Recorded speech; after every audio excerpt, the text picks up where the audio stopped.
School education 333, municipal స్కూల్స్లో 30, ఏపీడబ్ల్యూఎస్ 22, RIS 2, model schools 4, 7, తర్వాత zonal cadres 23. So మొత్తం 421 మనం నోటిఫికేషన్ ఇచ్చాము. నెక్స్ట్ ఇది ఆమె జిల్లా వారీగా ఏ స్కూల్లో ఎన్ని వేకెన్సీస్ ఉన్నాయి అది నేను చదువు ఎక్కువ టైం పడుతుంది.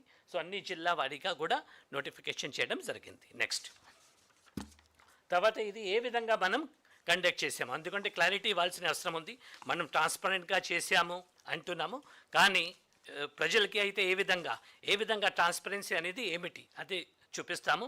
సో ముందు అయితే ఇది స్పోర్ట్స్ పర్సన్స్కి 3% మనం చేసాము. 421 was there as per date, అది ఇంటెంట్ అయింది.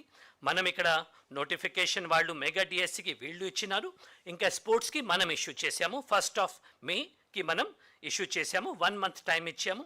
ఫ్రమ్ 25 to 16 అంటే ఆల్మోస్ట్ ఒక ఇయర్ బ్యాక్. టుడే ఈజ్ 1/6/2026, ఒక సంవత్సరం క్రితం అయింది ఇది, ఈరోజు కాదు. అప్పటి నుంచి వాళ్ళు పని చేస్తూ ఉన్నారు అందరూ. సో కాబట్టి application received online through secured portal, only online application, no physical contact, no physical applications మనం చేసాము.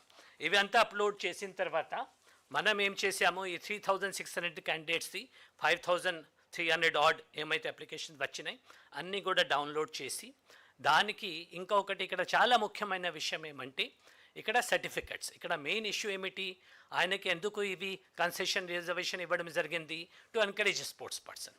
స్పోర్ట్స్ పర్సన్స్ అంటే ఎవరు అయితే ఆ స్పోర్ట్స్ డిసిప్లిన్స్లో ఆ కన్సర్ట్ ఛాంపియన్షిప్లో ఆడారు.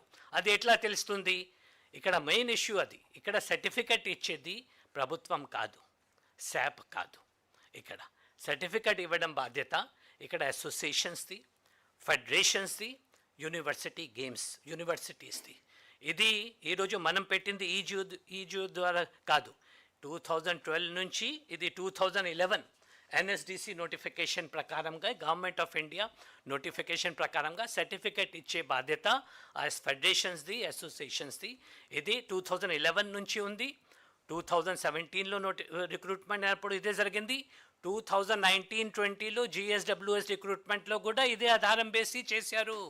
అప్పుడు 1,00,000 మంది రిక్రూట్మెంట్ కూడా based on this only it was done. Same thing has been followed now. So NSDC code ప్రకారంగా సర్టిఫికెట్ ఇచ్చే బాధ్యత శాప్ది కాదు, ప్రభుత్వంది కాదు, ఏ గవర్నమెంట్ ఆఫీసర్ది కాదు. ఇది associations, federations, universities and candidate when he uploads it is his responsibility. Appointment లెటర్లో కానీ జియోలో కూడా క్లియర్ కట్గా ఉంది. ఎవరు అయినా ఫేక్ సర్టిఫికెట్ ఇస్తే అది ఈరోజు కాదు, ఒక 10 సంవత్సరం తర్వాత అయినా తెలిసిపోతే, జస్ట్ లైక్ కాస్ట్ సర్టిఫికెట్ ఉంది. ఈరోజు మనం చూస్తున్నాము కొన్ని కాస్ట్ సర్టిఫికెట్ తప్పు ఇచ్చి ఉంటే ఆఫ్టర్ 20 ఇయర్స్ కూడా యాక్షన్ తీసుకోవడానికి ఉంది.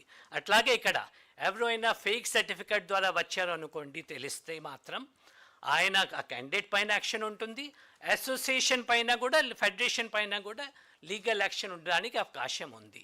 సో ఇక్కడ శాప్ ఆఫీసర్స్ది కానీ, నాన్ ఆఫీషియల్స్ది కానీ, ప్రభుత్వంలో ఉన్న ఆఫీసర్స్ కానీ ఎవరికి కూడా సర్టిఫికెట్ ఇవ్వడంలో ఎటువంటి రోల్ లేదు as for the sports thing is concern. కానీ ఎస్, వెరిఫికేషన్ మన బాధ్యత, డెఫినెట్లీ ఇవ్వడం కాదు కానీ వెరిఫికేషన్. సో వెరిఫికేషన్ కోసం మనం ఏం చేస్తాము, ముందు అయితే స్క్రూటినీ కమిటీ మనం పెట్టాము. 6 scrutiny committees, 4 members per committee. ఇది మామూలుగా డిస్ట్రిక్ట్ లెవెల్లో ఉన్న డిఎస్డిఓ కానీ, కోచెస్ కానీ ఎవరైతే ఎక్స్పీరియన్స్ ఉన్నారో వాళ్ళు పెట్టినారు. వాళ్ళు ముందు సర్టిఫికేట్ జెన్యూన్ ఉందా లేదా వాళ్ళు చూశారు. తర్వాత ఎడ్యుకేషన్ డిపార్ట్మెంట్ నుంచి కూడా 15 members మనకు టీచర్స్, ఎవరైతే ఫిజికల్ ఎడ్యుకేషన్ టీచర్స్ ఉన్నారో వాళ్ళకి డెప్యూట్ చేశారు, వీళ్ళు కూడా హెల్ప్ చేశారు. సో ఈ ప్రాసెస్ మనం 9th జూన్ నుంచి 20th జూన్ వరకు ఒక 12 days తీసుకొని ఇది మనం వెరిఫికేషన్ చేసాము, అంతా కరెక్ట్ ఉందా లేదా.